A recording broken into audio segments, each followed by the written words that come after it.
Hi friends, today I'm tell about principles of management. ఈ principles of management అనేది Henry Fayol అనే అతను introduce చేశాడనమాట. ఇతను ఏం చేశాడంటే ఇండస్ట్రియల్ ఆర్గనైజేషన్ యాక్టివిటీస్ని 6 కేటగిరీస్గా డివైడ్ చేశాడనమాట. అవి వచ్చేసి technical activities, commercial activities, financial activities, security activities, accounting activities, ఇలా 6 కేటగిరీస్గా డివైడ్ చేశాడు. అలాగే 14 ప్రిన్సిపల్స్ అనేవి కూడా కనుక్కున్నాడు అనమాట. ఈ ప్రిన్సిపల్స్ ఏం చేస్తాయంటే ఆర్గనైజేషన్ డెవలప్ కోసం యూజ్ అవుతాయి అనమాట. ఆ ప్రిన్సిపల్స్ ఏంటో ఇప్పుడు తెలుసుకుందాం. In that first one, division of work. Division of work means dividing the work into small elements and being assign to various concern department. అంటే ఒక వర్క్ని డివైడ్ చేసి అందరికీ అసైన్ చేయడం అనమాట.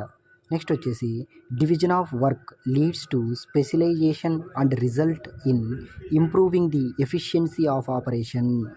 సపోజ్ ఫర్ ఎగ్జాంపుల్ చెప్పాలంటే ఇప్పుడు మనము ఒక వర్క్ని డివైడ్ చేస్తామన్నమాట. ఆ వర్క్ అతను ఎక్కువగా చేయడం వల్ల అతనికి అందులో స్పెషాలిటీ వస్తుంది అనమాట. ఇప్పుడు ఒక వ్యక్తి ఎక్కువ పనులు చేయడం వల్ల అతనికి ఒక వర్క్ మీద కూడా స్పెషాలిటీ ఉండదు. అలా డివిజన్ ఆఫ్ వర్క్ చేయడం వల్ల స్పెషలైజేషన్ పెరుగుతుంది అనమాట. Second one, authority and responsibility. Authority and responsibility are inter related. Authority is the power of manager to delegate and control this subordinate. అంటే అథారిటీ అంటే ఏమంటే హక్కు అనమాట. ఇప్పుడు ఒక మేనేజర్ ఉన్నాడు, తను వర్కర్స్ ఉన్నారంటే అతనికి తను ఏ పని చెప్పినా చెయ్యాలి అనే హక్కు అనమాట. అతను చెప్తే వీళ్ళు చేయాలి. Next, responsibility is the duty of manager to implement the policies of management. అది కూడా మేనేజర్ యొక్క రెస్పాన్సిబిలిటీ అనమాట. అతను ఇచ్చిన వర్క్ వాళ్ళు చేసేలా చేయడం అతని రెస్పాన్సిబిలిటీ. అదే అథారిటీ అండ్ రెస్పాన్సిబిలిటీ అంటే వర్క్ ఇవ్వడం అతని హక్కు, బట్ ఆ వర్క్ చేపియాలనేది కూడా అతని responsibility. Authority without responsibility without authority is meaningless. Authority ఉండి రెస్పాన్సిబిలిటీ లేకపోయినా, రెస్పాన్సిబిలిటీ ఉండి అథారిటీ లేకపోయినా ఆ వర్క్ అనేది meaningless. In that third one, discipline. Discipline is a vital to run an organisation smoothly. అంటే ఆర్గనైజేషన్ డెవలప్ కోసం ఈ డిసిప్లిన్ అనేది ఇంపార్టెంట్ అవుతుందన్నమాట. Next, it involves obedience to authority, adherence to norms and rules, respect for superiors and dedication to work. అంటే ఇప్పుడు మనం ఆఫీస్లో ఉన్న అన్ని రూల్స్ను పాటించాలి, అలాగే మన హెడ్స్ని గౌరవించాలి, అలాగే మన వర్క్ పట్ల మనం డెడికేషన్గా ఉండాలి. దీన్నే డిసిప్లిన్ అంటారనమాట. Fourth one, unity of command. Each employee should receive instructions or orders from one superior only, otherwise it leads to many complications in the workplace. Superior means head of the department. Head of the department అనేవాళ్ళు ఎంప్లాయీస్కి అనేది work ఇస్తారనమాట. ఒక head ఉంటే employee ఏ work ఇచ్చినా ఫాస్ట్గా చేయగలుగుతాడు. అలాగే మోర్ నెంబర్ ఆఫ్ హెడ్స్ ఉన్నారనుకో, ఏ వర్క్ చేయాలో వాళ్ళకి తెలియదు అనమాట. అలా వచ్చినప్పుడు ఏమవుతుందంటే వాళ్ళకు వర్క్ చేయడం కష్టమవుతుంది. అందుకే యూనిటీ ఆఫ్ కమాండ్ అంటే సింగిల్ సుపీరియర్ ఉండాలి. Fifth one, unity of direction. Activities should be organised in such a way that they all come under one plan and are supervised by only one person. Unity of direction అంటే ఇప్పుడు మనం ఒక ఆర్గనైజేషన్లో పనిచేస్తున్నామంటే ఒక plan ప్రకారం అందరూ work చేయాలన్నమాట.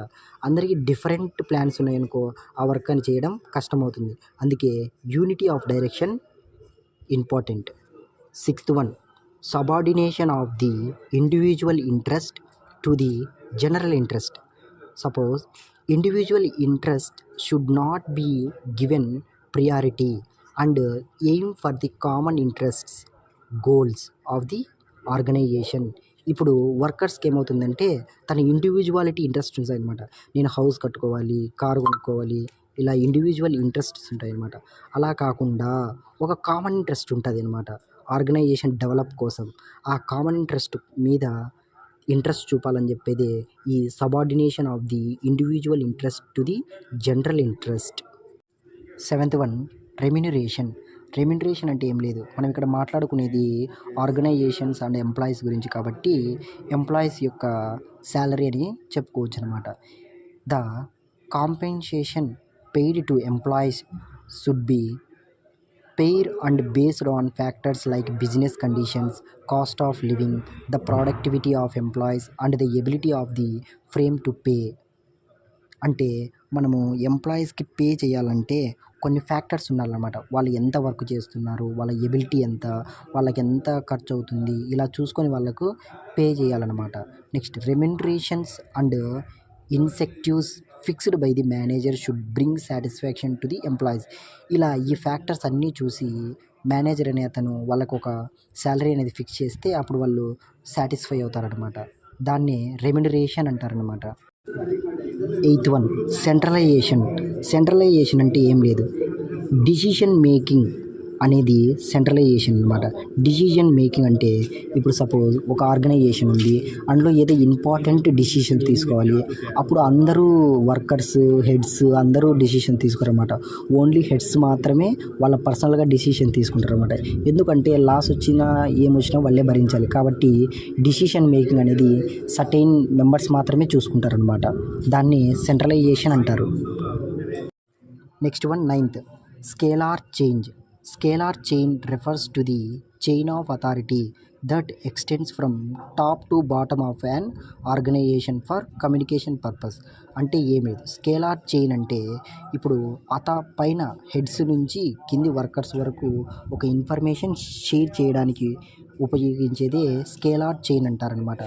The scalar chain refers to the superior and subordinate relationship and the authority of superiors related to subordinate at various levels.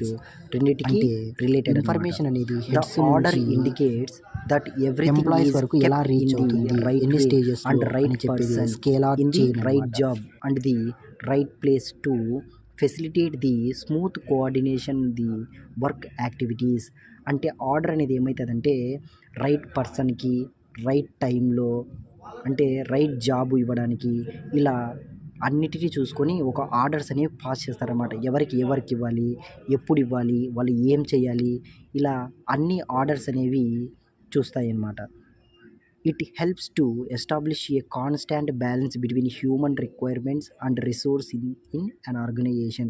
ఇలా ఆర్డర్స్ ఉండడం వల్ల వర్కర్స్ అనేవాళ్ళు వాళ్ళు ఓన్గా డెసిషన్ తీసుకోకుండా ఏ వర్క్ అనేది చేయరనమాట. ఆర్డర్స్ వస్తేనే చేస్తారు. అలా చేయడం వల్ల ఈ వర్క్ కావచ్చు అన్ని బ్యాలెన్సింగ్ అవుతాయి అన్నమాట ఆర్గనైజేషన్లో. Next one, 11th, equality refers to the combination of justice, fairness and kindness. All employees should be treated fairly. అంటే ఈక్వాలిటీ ఏమేమి చెప్తుందంటే జస్టిస్ కానీ కైండ్నెస్ కానీ ఇలా ఎంప్లాయీస్ని ఈక్వల్గా చూడాలన్నమాట. A major should treat all employees in same manner without any prejudice. అంటే మేనేజర్ అనే అతను ఒకరు ఎక్కువ ఒకరు తక్కువ అని కాకుండా అందరినీ ఈక్వల్గా చూడాలన్నమాట. This leads employees to be more dedicate and loyal to the organisation. ఇలా చేయడం వల్ల ఎంప్లాయీస్ అనేవాళ్ళు చాలా డెడికేటెడ్గా వాళ్ళ వర్క్ అనేది పూర్తి చేస్తారన్నమాట. Next 12th one, stability of tenure of personnel. The management should provide a sense job security.